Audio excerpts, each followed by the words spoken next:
Hello everyone, কেমন আছেন? তো অনেক দিন ধরে ভাবছিলাম কি করা যায়, তাই একটু পুকুর লিজ নিয়ে ফেললাম মাছ চাষের জন্য। তো এই যে আমার পাশে যে পুকুরটি দেখতে পাচ্ছেন, এটা আমরা লিজ নিয়েছি।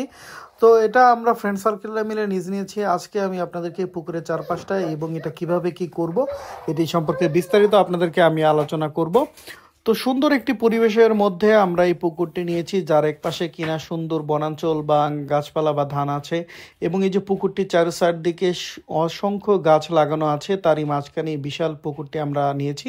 তো এখানে আমরা বিভিন্ন ধরনের মাছ চাষ করব। যে এই মাছটি প্রথমত আমাদের টার্গেট হলো যে আমরা মাছগুলো নিজেদের চাহিদা পূরণের জন্যই আমরা প্রথমে নেব, তারপরে যদি উচ্ছিষ্ট বা বেঁচে থাকে বা বেশি হয় তখন আমরা এই মাছগুলো আমরা সেল দিব। তো এই যে দেখতে পাচ্ছেন পাশে ধান, এই যে কৃষকরা কাজ করতেছে, আমি আপনাকে একটু জুম করে দেখাচ্ছি যে ধানগুলো পিছনে আশপাশে অনেক সবজিও চাষ হয়। তো পর্যায়ক্রমে আমরা ওইদিকেও যাব।